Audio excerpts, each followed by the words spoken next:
Na te saying. Oh ye. Minim sa won titwi. What an akra. Obi sure obebusa say within the same. Within the Eric Dien. Lal Eric. You Eric akwaba. Ene efiada. Nananki ye pensem we bejeje ni na wasem adi wura ha in fact etoye so. Enti ye ma wakonya se bra na ni ni nkomo. Eric Dien na de waba efie ha ene Friday. Ye de me ba ha ye. Me brother mienu bi na omokon mu wa Accra. O brother mienu bi akowu Accra. Obi afre o mo se o mo bla na mo ye adwuma. Okay. Mo ye adwuma. Mebla ofito we kwa no nyina na me no no di nkombo phone so. Okay. Mebla no mo frɛ no Abulai. Ene ba ko so mo frɛ no Adama Courage. Ene abusinyo na e frɛ wo mo. MCNT won ka ji so ma won so why. Abusinyo na e frɛ wo mo. Se o mo bla Accra na o mo ye. O mo di nkombo na o mo kambo mo ye dwuma. Kasa miti o. Brother mo frefie ko no nyina na ye de nkombo phone so ene wama culture ene e hye o mo wakomasi ha why abusinyo na asoma culture so wase media message so wo sha ase o wo se wo brothers nyinu na etu kwan na o mu tu kwan free hia ba he afrito akọ Accra abusinyo na fie okay na so mu free Togo ba Ghana enkran abusinyo na fie abusinyo na e frɛ o mo o mu mienu no de abudie mo brother de wode Abulai o bra ne de Abdullahi na afi ne damfo no so de Adama Courage o mu mienu na free Togo so o mo ba Ghana nkran okay ye de nkombo sa ama o mo kwaduru papa na fie papa ben a papa no de abusinyo ni okay o mo kwaduru na fie no mebla phone so me na abusinyo ne krampo kasa sa de no na ya 13 April 2022 ya di nkombo yue no na wase me brother no omo ba duro ne fie nti omo ba duro ne fie no nti omo di nkombo kakra nti me twan me twan more than 10 minutes me sa frɛ me bla number enko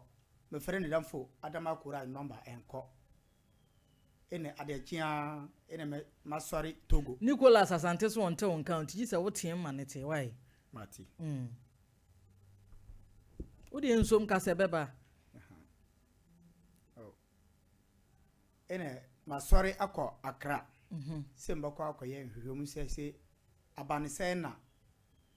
omumienu nyina omu phones adum sade na ene me sa hu story bi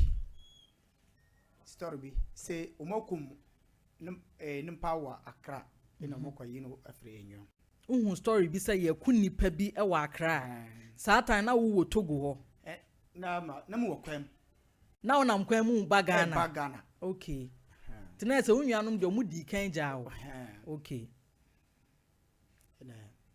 me ba mo ko hu nsusu a ya Adama Courage je menian de abusinyo na afre wo no ya omunum baako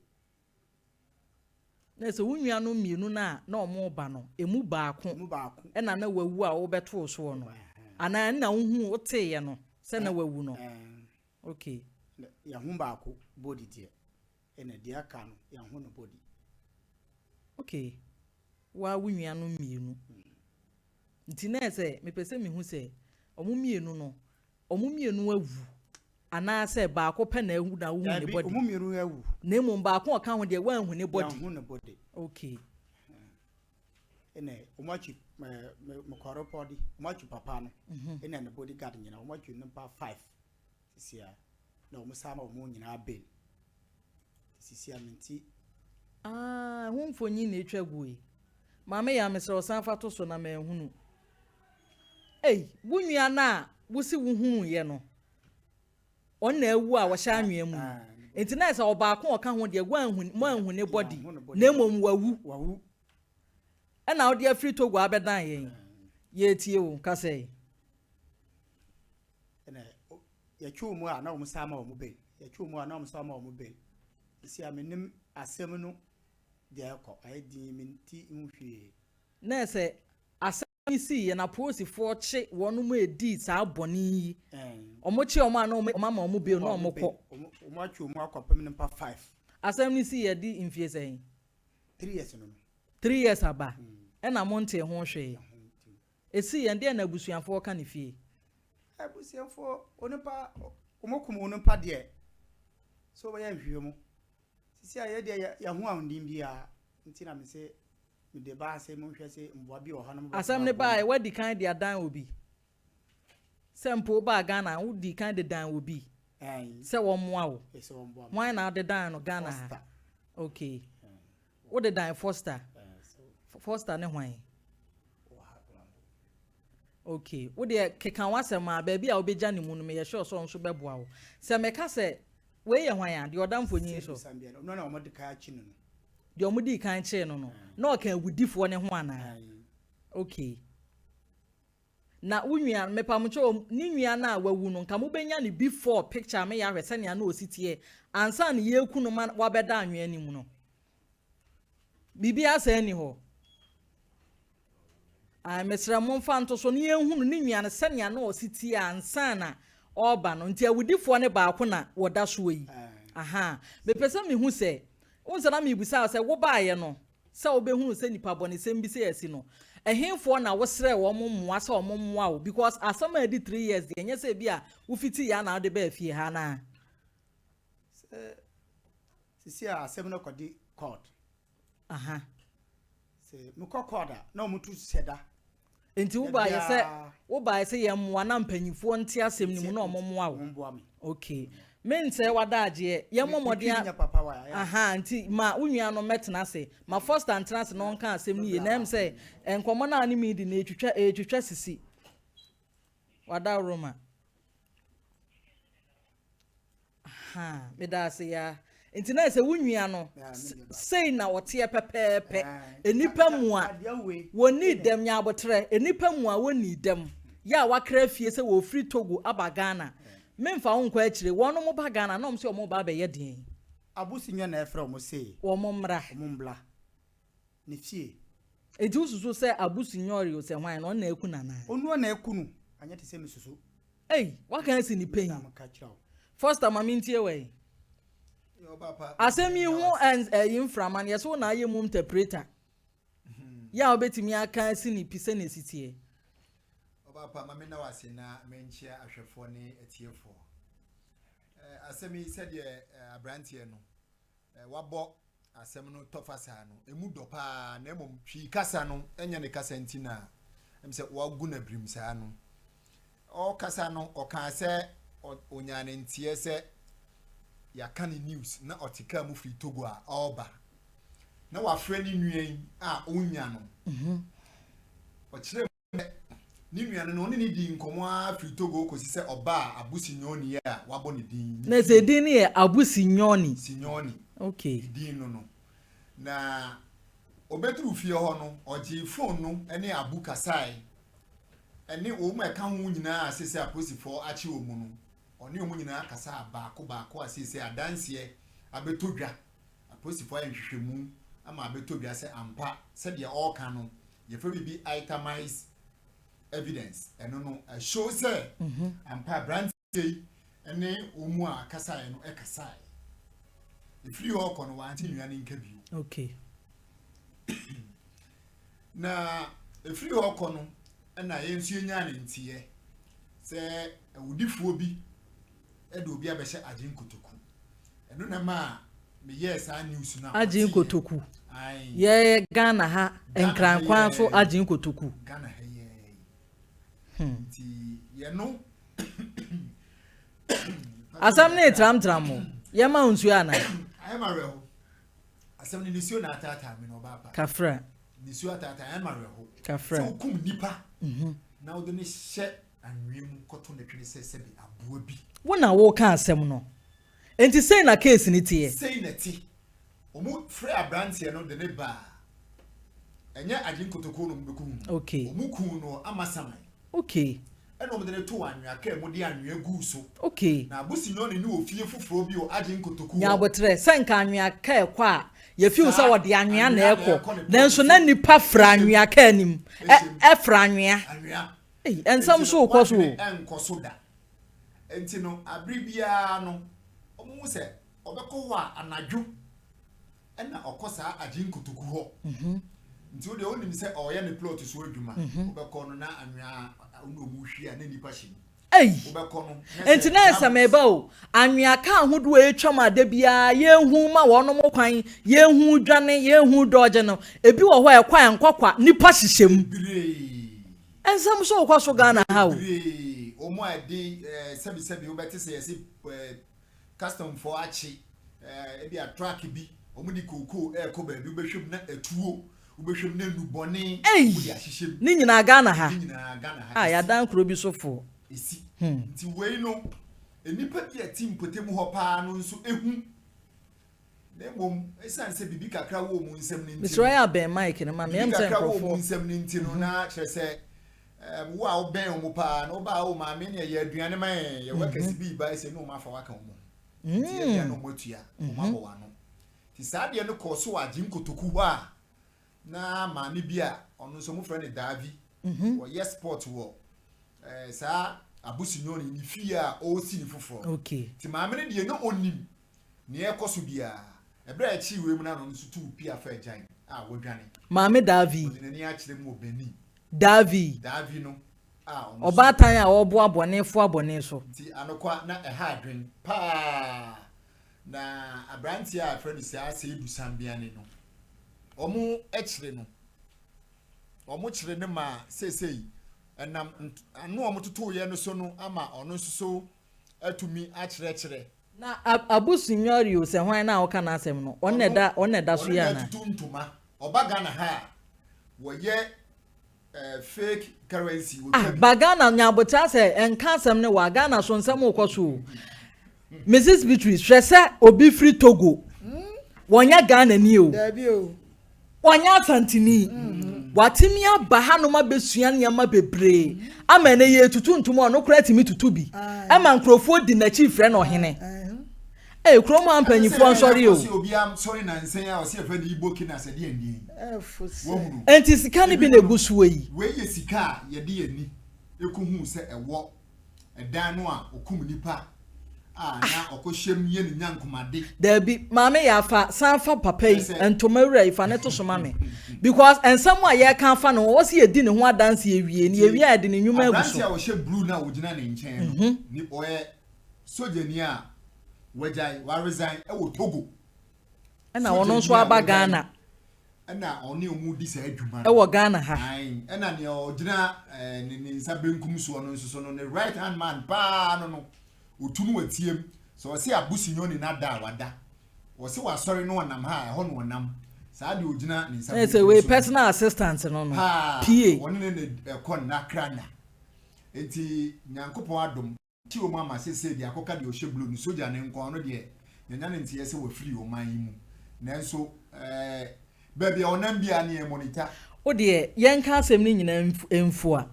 enti sesi ai no asem kakra kasei aba beto sompa nkomo pono so no edia ben na sompa nkomo enye mfama mo oba pa sompa fidie yi de wo hwa abrantie baby a wo free Togo man mu a woduru na ha no de nani a kire sompa ha no se fidie ni de nke dos nanso oba betoto na na o se sompa no omo Togo ho nyina no omo tie nka sompa nka ene na be di baby a ono nso anya ne ntie se ja ogidi ye se muka amanfo nso nsem ma wo ne se wahwere ni nua na ekomfie miensani ne se enipa no a ogidi se wo call police station mi amidi akire ko bia prosifo na si dia kire ne se adanse a omunomu wo so mu di bokon adunu bibie nu e kire se abranti ne betime nya mitie didim adanse ni na kire so nokore abusinyori no ne dom efise nipa o ma chi o mu nyina no we ba na obeka na asem we ba na obeka na asem we na obeka na asem anu mu de toto ho a obu no say sa ankofo na adi boni ampa na se be ya attorney general e dey na advice e be ba ama omotimi aboss ankofo ekọ adu yie e wa asendibia no eno na ekọ mfie be mienu nie nanso saadie we ya eya na ekoso no hwe asem we menka nkọ akiri sesei ye nyina enim sene Ghana asi afa yehu ena wona mawia kra na ohwehwe wachi wonim se nipa bonifuo bi mpo yeden edi wachi nipa a eyira enesi ebo bi mesena adebechi ubehunu na mu na akwa akoto sanyama we nyina kwaso amena drum pempenso a nkrofo bi timi hyeda krafiri wo mo manmu eba Ghana etumi di tumi hye omo nsem etikuo bi etimi sesa Ghana fo ma ne bisa ka wono mu kuo ne ho makuo ne tre wono mo mfa nka nyame asem wono mo mfa mbecheche ne ama papa bi amfa mayen omo de omo ku ya nanso so ni nyina mu no eya yese mpanyimfo asem yomu nya nhuni Obapa we de minwura mu kakra odi mfonyini bi to so sesiye a no hye blue abusi nyoni we abranti wo sesane ho akese friend Ibrahim Kayaba meba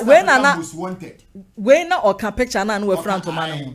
de awose we ye ne pie no aha asruwe na we West Africa most wanted wo Ghana ha man bebre na hia ehwehwe na achi no ewo West Africa ha inde se wa Ghana eja ye modern say ya tensam ho ne yenso ye monitor no oto mu ana me ya posifa sutira ono susu no ye nya no so ni ne wa bo adwuma oka omu a ono kura na hwehwemu kire se oyire abranti nuade ahoma no kekere no pampi sa we no kukuru we ya na ai Ibrahim Kayaba adwuma o ye no Bembengo Ibrahim Kayaba ne dini pa no na ono na de ahoma no kekere abranti yi nua no a omo de idua no bo ne tirimu a omo de ne nya akwan koto ka no first ya na me we question bi a meta ebisa pa ya meta ebisa se wonu mu edi awusei te said ye nipa onye robot onye AI na onye bibia wonu mu etimi nya sa akokoduro no de ahoma kekere ni nwia hwe ni nwia ni feeling boni tuo hwe ni nwia ni feeling de se kan wono no ya na omo fa nuboni na omo ni kan na o hwe se de abanti a kekere ni da ho ne se wadwini mu da ho wo ye nipa udidi enum na waawu nonko nipa wachechire no ntimi nka no nya no hwe na odi aba boni tirim boni yem hyene ne ya se onko di boni na on ne kra nchire ne se onko bu obi ebia onko twitu onko bo obi ontimi nye na wo hye ne se onko ye sa ade no se unye ye kan human being na you are not a human unitima bia unitima ba kokora na sa nipa ya odaso me kai se we ye kopie mu o Accra regional police headquarters na tie bufusem adan a o ka kire regional police CID say adan tina nsentreni no o twa me video me twa the picture na andokwa makoma honhunu ya na nka me awasanka me pai se etusa adan a na me ka kire nse wakum nipa kura wakum na wo ye twa picture keke na wo mpene sane ya wo teneto wo sese nka me di dua bi denchi ukon pa wo police o kan sa apozi fo no atesa o kan sa na ne anche wo sanka bi anka wo so atreten na police ni kura ka kire nse mfo kura na o ka kire me efiri se wo nipa de se ni kura watimi yekum na ye twa picture o fere se ye de beto sese wakum nipa anokwa ensem bi ya Medie asam na aba no nyokwasem se eya se woni wunuanom ono mu tukwan aba Ghana na omo ba omo abehia kwanhia se nti nipa kro na nso so ofre omo no ono nso na edi nipa omo nyina awu wono ne wahene no meba aba no yasom mema mpanyimfo aka bi dia fa asemi ho but me point ba ko ne se Ghana yedru dabone emre ewom ayemre bone Ghana ni bia wote yen kasa abre enhwe ne ho yie because nkrofo bia hyeda free baabi ene ya ba betena abetreni ye mu bi nipa bi krampo anke ye Ghana fo anke ye nimbone mo hyeda abetreni yen se awudie ne ya kasa yen kunkum yen ho omumfonyi minim se wiase nyina ehunu no se ne yesitie minim se ye dan a feedback enso so be free baabi aye dan aba enti wonsam etwa to no fato na ye ma mpanyifo mrem na next case wo hono na obapa no kwasem ne se SOMPA mamemmo management na abaso na memmo wo a wotie adwam wo ne wabedwafo nyinaa memo mabaso anopai na me frɛ attorney general na me ka kyerɛ ne sɛ abrantie mi de n'asɛm ɛkɔ SOMPA na efe wudie hu anokwa asɛm wɔ se petitioner abrantie biribi atwam mo de kɔ ne nsankan me boss mpadin no honorable Dominic Ayini ono ani Minister of Justice ogina so ka say anopa no an me man test me fa petition no en send no enne ya obedi hu djuma okay ene na say edin ne kura mpo de asem na duru ba bi amaye ye de nyame ase say aba ne say me ne nkoma am say ye twetwen ye no nso kura no me sure say producers no ebetimi edi hu djuma ebresem ne bi ombebo ama atiefo ene ahwefo ati ono a confirm we dey me hu ne say wade atom yi dey no ano no ne ehia ne say say no asem na ba beda dwan Ghana for one ye hwe ye hu yie say fake currency no omu twa nipa ba kun wono a dili fake wono a di nipa dwa ekunkum nipa na say ne ho nsem de bebre ntimpanyifo nhwe no mo nso ni mu mfa mayen na Mami Beatrice